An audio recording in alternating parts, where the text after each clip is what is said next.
We've got Alex Ogedegbe here with us. He's an engineer.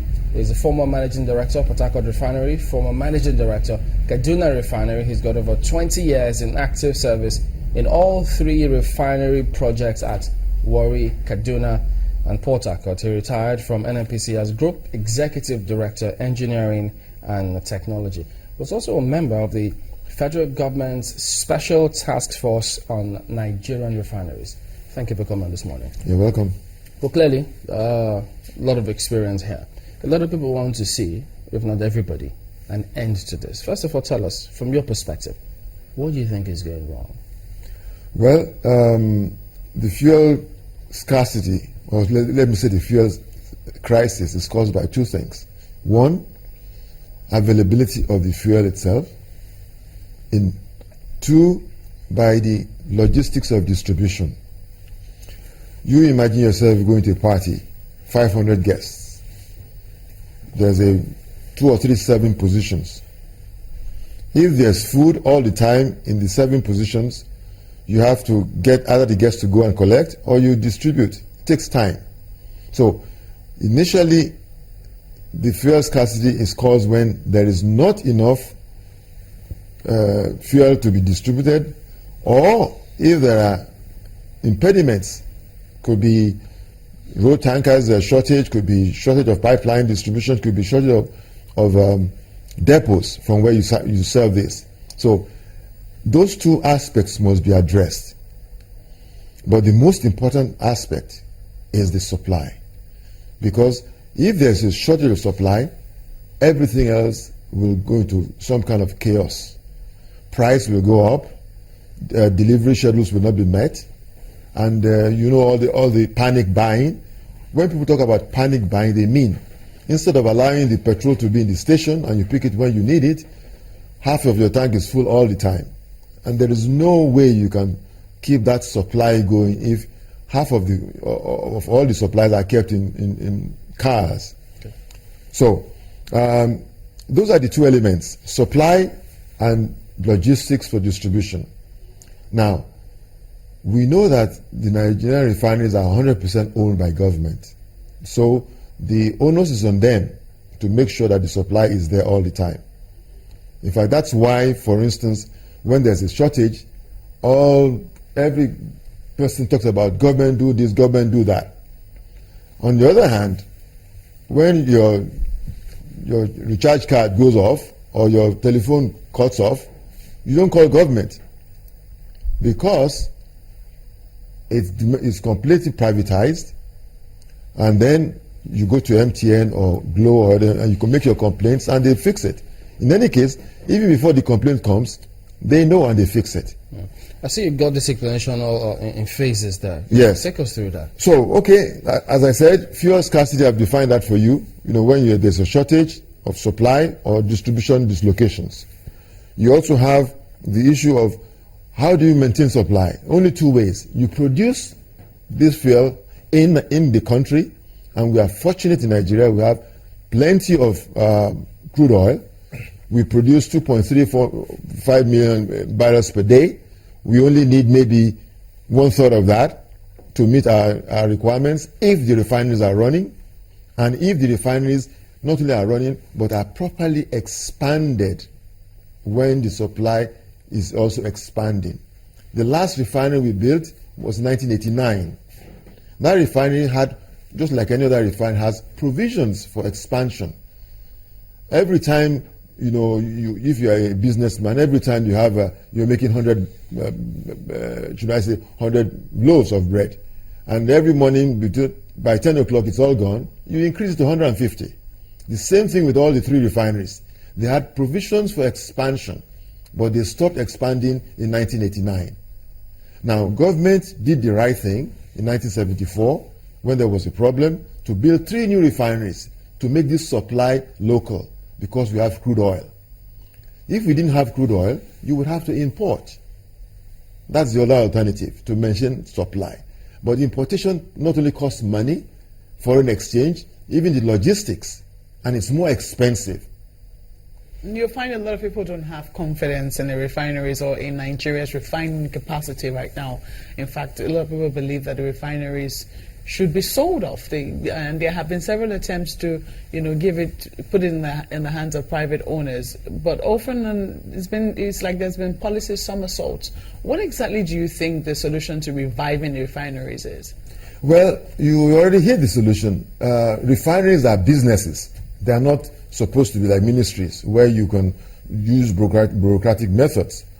Ideally, when the government finished the last project in 1989, they were brand new and they were all producing. I was sitting down in Port Harcourt Refinery, sending 3 or 4 million tons every other day, to Lagos. Those were running in 1990 and 1991. This country was self-sufficient in production of products. We exported to Ghana, to Ivory Coast, and then as our consumption went up and the refineries went down, why did they go down? Yeah. Lack of proper maintenance. The owner, which is the federal government, is not in business. That's why you want to have these refineries owned by businessmen. I'm not talking of businessmen who carry briefcases. I'm talking of businessmen who have the expertise in running refineries and owning them and funding them and expanding them as the consumption increases. So do you think that the current Minister of State is doing the right thing by trying to get the international oil companies interested in the refineries? Well, what's the meaning of interested? If you want if you want entrepreneurs to be interested, you put the conditions there for them to be interested. There are many ways in which you can interest them. You can give them incentives, which will be financial. You can give them incentives, which will be land or whatever incentives you want to give to them. So I don't believe just talking about bringing them. That's not the first time we've had companies who are in the upstream getting interested. In fact, they have not been interested because of our one pricing policy, which caused the same in Port Harcourt as in Kano. That is the reason why they are not interested. Tell us about the Kaduna refinery, though. We keep hearing that it was built to refine heavy oil, and it's not built to refine the kind of oil, the kind of crude oil we produce here in Nigeria. How true is that? Well, I'll explain that to you. Fortunately, I was quite involved in it. Now, when you want to build a refinery, you look at the market you look at the position, location, and the market. The market up north that was about 27% of the consumption in the whole country. Whereas you have 40% or 45% in Lagos, up to about Jeba, and another 30% in the east. So Kaduna was located as a strategic point. And then when we looked at the consumption in that area, it was relatively maybe up to about 30 or 40,000 barrels per day of refining capacity. Now, because the government took a strategic position, and because it is economical to build bigger size refineries, economic of scale, but Kaduna was actually 2 refineries in one. They took the lube oil refinery, which was supposed to be put in Warri, and relocated it to Kaduna.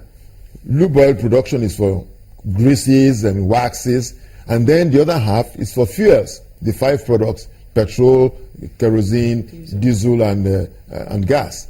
So Kaduna refinery is 2 refineries in one. One is for fuel products, and the other half is for lubricating oil products. That's why, unfortunately, Nigerian crude oil does not produce enough yield for lubricating oil products. So we started trying to exchange with a country like Saudi Arabia or Kuwait or Venezuela for the lube oil portion. The Kaduna refinery lube oil portion was designed to take 3 crudes from either Saudi Arabia, Kuwait, or Venezuela, whereas the products fuels part will take Nigerian crude oil.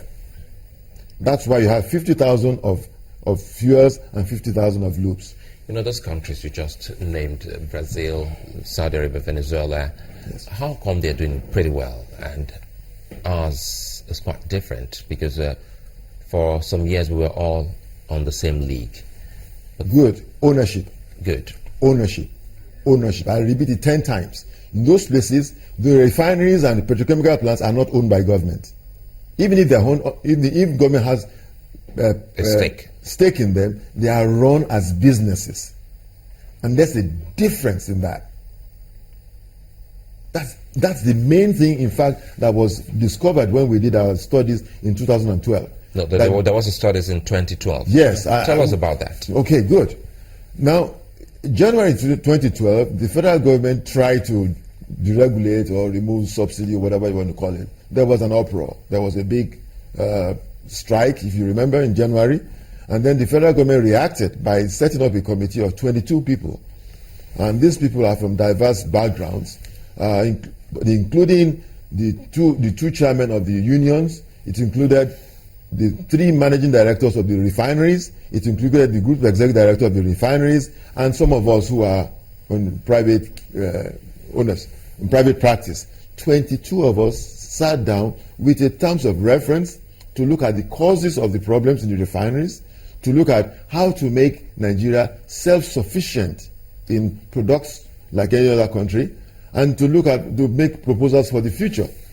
We spent 3 months on this, from March to end of June 2012, and you can guess, I don't know how much money we spent, but at least $1 million by my own guess estimate. We produced this report. The report found out what I was telling you, the findings, some recommendations, and even an implementation plan, which would have made this country self-sufficient in production within 4 years. Now, add 4 years to 2012. Within 4 years. Within 4 years. So by 2016. Right, by now, we should be getting to the end of it. So what happened to the report? Well, very good question. We presented this report to the president. I was there on the 4th of November, 2012, with other, members of the committee. The president listened to us. We went through the entire report, the findings, recommendation. This report was then presented. Well, the president set up another committee of members of the cabinet to review the report, and that was the last we heard about it.